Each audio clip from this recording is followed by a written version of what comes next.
Hi everyone, it's Liam here from Biggerplate.com. Today I want to talk briefly about mind mapping and creative thinking while we take a look at the all-new MindMeister. Now, mind mapping tools and techniques are a fantastic way to support creative thinking processes, whether that's by yourself individually or in a group setting.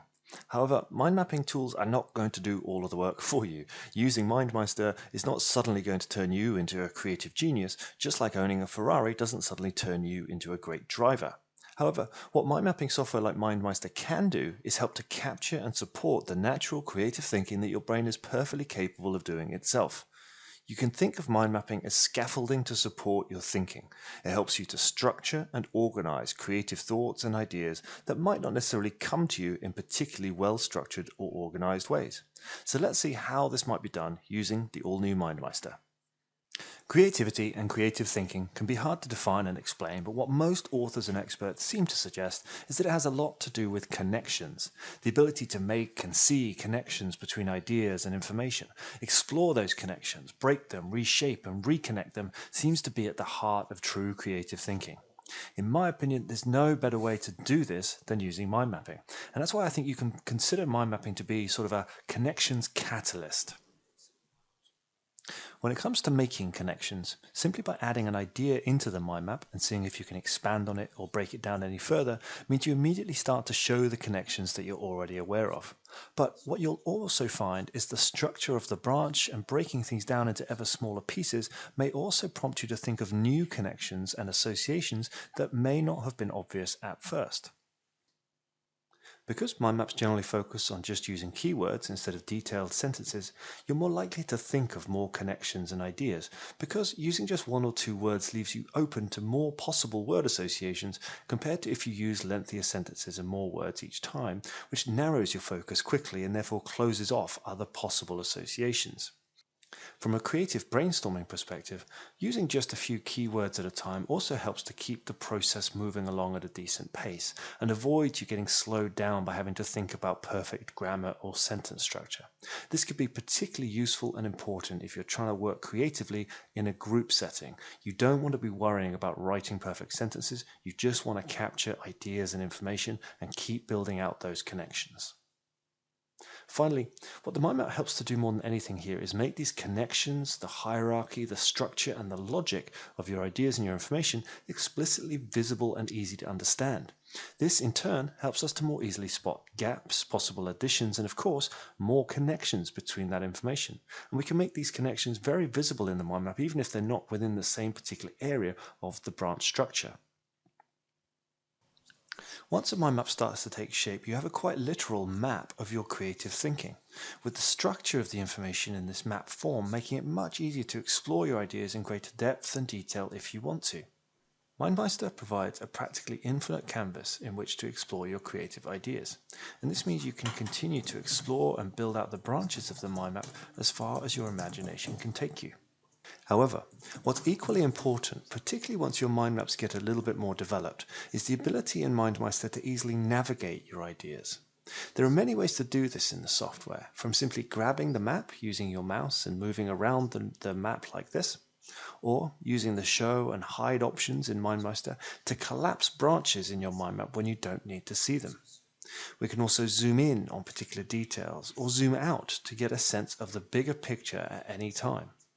This ability to move easily between the details and the big picture of your ideas, combined with the ability to hide ideas and information where we don't need them, gives us much more control over our focus by helping us to hide distracting ideas. And this means we can channel all of our creativity and brainpower into the particular areas of the mind map that we want to work with.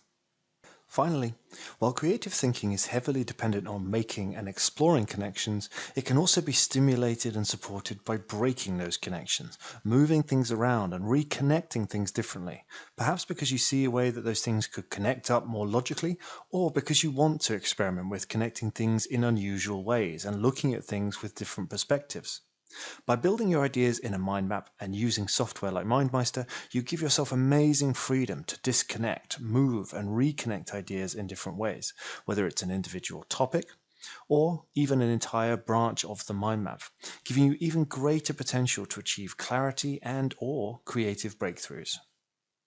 Before we look at some examples of creative thinking mind maps and how you might use some simple templates to prompt creative thinking, it's worth us taking a quick look at some of the awesome ways that you can also get those creative juices flowing by personalizing the mind map using some of the different options in the all-new MindMeister. If you wanted to play around with the formatting of topics or branches in your mind map, the new version of MindMeister has simplified and beautified many of your options here, making it easy to edit the topic shape, the topic fill color, the border color, and lots more, all within one simple menu, making it quick and easy to add a little bit of artistic flair to your creative mind maps if you wish. We now also have access to a huge inbuilt library of modern icons and emojis within MindMeister, which can be added to any topic. The icon library is packed with options within different categories, and once you've added an icon to a topic, you can also change both the size of the icon as shown and also the color of the icon to achieve whatever style and appearance you want in your mind map. Emojis are, well, what you'd expect. They look pretty familiar for anyone with a smartphone, and while they're a bit larger and can't be edited in the same way as the icons, they still give you a brilliant way to add some creative character to your mind maps. So, we've looked at what's possible in MindMeister, but how do you actually get started with a creative thinking process? Well, there are many different ways of starting, including just beginning with a blank mind map and seeing what comes to mind, but a really great place to start, and often an easier place to start, is using simple mind map templates to prompt your thinking. And this works very well whether you're by yourself or working in a group. Simple mind maps with creative prompts can be a great way to kickstart creative thinking. And you can use quite practical focused templates like a Scamper template to help you, or even go further outside of the box by using a mind map like our creative prompt series, which are going to just prompt you with slightly unusual things and seeing what comes to mind. So let's take a look at both of these examples. So first up, let's look at a Scamper template mind map. A Scamper is an acronym that's been around for a long time that stands for substitute, combine, adapt, modify, put to other use, eliminate, and reverse. It's an interesting set of 7 prompts to apply to an idea, problem, or opportunity. So let's say, for example, I wanted to think of creative ways to improve pro membership at biggerplate.com. So I might put my question or challenge or a little prompt in the center of the mind map and then work around the mind map, adding ideas in relation to each of these 7 main topics. In this kind of process, it doesn't really matter where you begin, but by the end of your brainstorm, you ideally want to have something in every branch of the mind map so that you can really see and feel that you've pushed your creative brain fully, or your team fully if you're working in a group. So, for example, how can I reverse aspects of our pro membership? Well, maybe instead of our members paying Biggerplate for their annual pro membership, maybe we pay our members to become pro members. Now, I'm not sure exactly how that would work, but I'll add it to the mind map and just see where it leads me as a thought. Over here, we have combine as a prompt. So that gets me thinking about maybe opportunities to combine our products with other products or services, perhaps with our own things like combining pro membership with certification or training services. Or alternatively, maybe we could bundle our pro memberships with products and services from our partners or other companies. You see, the mind map here allows me to do exactly what we illustrated previously, making connections in our mind that we can then represent in the mind map and build out further as one thought triggers another. By the time we're done, we hopefully have a mind map packed with ideas and thinking in relation to these different headings, which we can then develop further wherever we want to.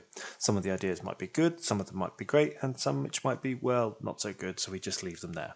Importantly, the mind map template just prompted us to think in some areas that we probably wouldn't have gone down if we started from scratch, and it's a very useful creative prompt. The software then, of course, enabled us to build and explore any of the ideas that we came up with as far as we wanted to go. Scamper is just one example of such a template, with some good headings that strike a nice balance between practicality and originality. However, if you wanted something a bit more imaginative to prompt your creative thinking, then search for our Creative Prompt Mind Map series on Biggerplate.com, where you'll find a selection of MindMeister maps with deliberately random prompts, which you can use to then trigger your creative thinking by yourself or with others. For example, if we use this particular creative prompt map, I'm encouraged to think about ways to improve Biggerplate Pro membership, but this time by making it more elephant, bicycle, newspaper, Italy, farmer, and banana. Completely random, unusual prompts that can help take your mind to some unusual places, while the mind map and MindMeister will help to ensure you can still be able to capture, develop, and organize your ideas as they come, even though they are quite random. For example, if prompted to think about making Biggerplate more elephant, I might start by simply thinking about what are the characteristics of the elephant and adding them to that branch first of all to help my thinking. They're big, for example. They're grey. They live a long time. It can be found in Asia and Africa. And then just by adding a few things, you start to think, what else does that prompt for us? Well, grey maybe makes me think about silver. So maybe we could create gold, silver, and bronze memberships at Biggerplate instead of Biggerplate Pro membership. Elephants live a long time to an old age. So maybe that might make me think about what Biggerplate could do. Maybe we could do some work to help older people get familiar with mind mapping. Elephants live in the wild in Asia and Africa. Well, what might that make me think? Well, it makes me think of the importance of translating our website and the resources on our website into different languages. So making sure that our members from Asia, from Africa, and really from anywhere else in the world for that matter, can access mind maps and resources in their own languages more easily. Eventually, just like the Scamper map we looked at before, the idea here is to fill the mind map gradually, even if you have only a few ideas in some areas. If you get a little bit stuck, as you can see with our elephant section, all we did to help our creative thinking get started was list out the characteristics of the elephant, and that helped just stimulate some more specific ideas. So if you find yourself struggling for ideas in relation to any of these headings, just start by trying to list off what you know about the thing you see. And that will usually help prompt just a little bit more. So there you have it, a quick look at how mind mapping and the all-new MindMeister can help you kickstart your creative thinking. To try MindMeister for yourself, head on over to mindmeister.com. For more videos and tips to help you go further with mind mapping, don't forget to subscribe to the Biggerplate channel here on YouTube.